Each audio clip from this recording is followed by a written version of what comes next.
Oke, assalamualaikum warahmatullahi wabarakatuh. Selamat malam teman-teman semua RSP dimanapun berada. Ya, terasa ya hari ini sudah memasuki bulan Ramadan yang pertama. Dengan kata lain tidak akan lama lagi akan ada yang namanya libur Lebaran dan tunjangan hari raya. Nah, ngomong-ngomong masalah tunjangan hari raya, kita coba mau ngobrol sedikit. Pernah nggak sih ngalamin di suatu perusahaan ataupun mungkin di perusahaan kita sendiri pernah mengalami budaya yang muncul, setelah pasca Lebaran kok jadi banyak karyawan yang resign ataupun pamit dari perusahaan tercinta kita. Nah, mungkin kalaupun memang ini sering terjadi ataupun sudah malah menjadi budaya di beberapa perusahaan di daerah Cirebon khususnya gitu ya. Coba kita flashback gimana caranya supaya hal ini tidak muncul ataupun sering terjadi di Trusmi Group khususnya. Oke, yang pertama kita coba dulu berpikir positif ataupun flashback atas kejadian-kejadian sebelumnya. Jadi orang tuh resign tuh kenapa sih? Yang pertama gitu ya, memang resign ini sudah direncanakan oleh si karyawan tersebut gitu ya. Jadi memang dia sudah rencanakan, nanti saya kalau resign setelah THR saya akan mendapatkan dana lebih, nanti uangnya saya pakai buat apa gitu kan. Atau malah dia sudah merencanakan, saya mau pindah ke tempat yang lebih baik secara finansial, ataupun dia mau berkumpul dengan keluarganya, ataupun ada kota yang memang dia tuju, dan masih banyak lainnya.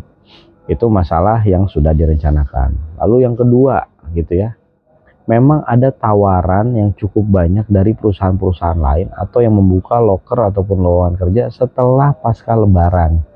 Dengan kata lain, memang ini sudah menjadi budaya juga di company tersebut. Kenapa? Karena banyaknya yang resign, sehingga nanti pasca Lebaran kita akan buka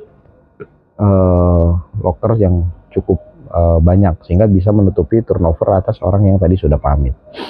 Lalu yang ketiga gitu ya, kita lihat sebagai seorang HR, kita harus bisa tahu, ternyata karyawan kita yang resign itu, ternyata dia memang selain tadi sudah direncanakan, terus juga memang ada tawaran dari luar, ternyata karir path-nya dia di kantor kita ini terhalang atau tidak bisa terlihat, sehingga dia mau mencari jenjang karir yang lebih tinggi dengan cara yang lebih cepat. Kenapa? Karena di kantor kita sendiri itu agak sulit untuk berkembang.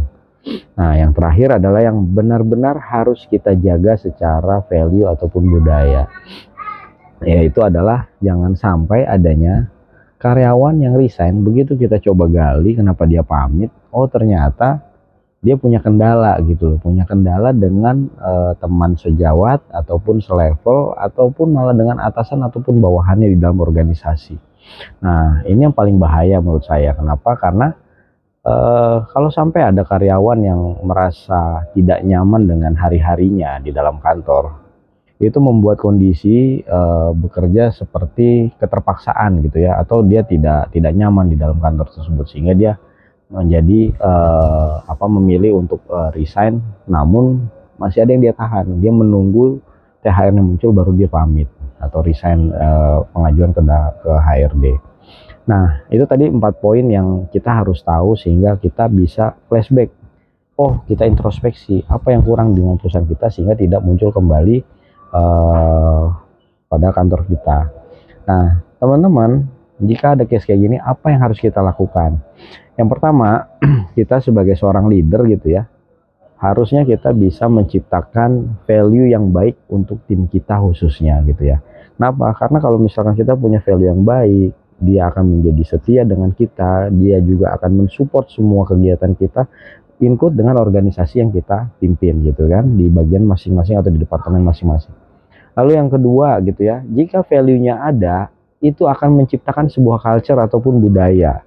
Budayanya apa? Saling support, saling menghargai, sehingga jika ada kendala di lapangan itu tidak akan berlama-lama atau cepat kita selesaikan, sehingga tidak akan muncul yang namanya reason orang resign itu karena tidak nyaman di dalam kesehariannya. Itu yang paling harus kita jaga.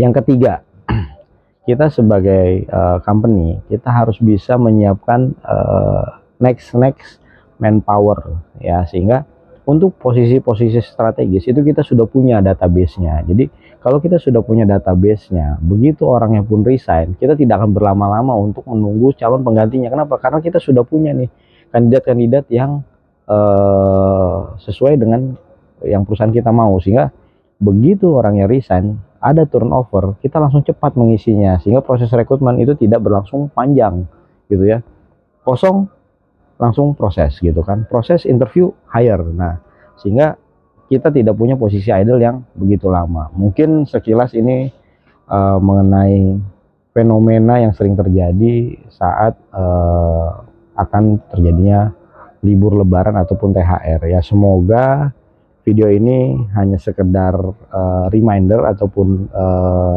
sharing, dan jangan sampai terjadi di dalam company kita tercinta ini. Sekali lagi selamat berpuasa untuk teman-teman yang menjalankannya. Tetap semangat, tetap jaga kesehatan. Semoga Ramadan ini bisa menjadi berkah dan kita bisa bekerja tetap maksimal walaupun dalam kondisi berpuasa. Sekali lagi tetap semangat. Assalamualaikum warahmatullahi wabarakatuh.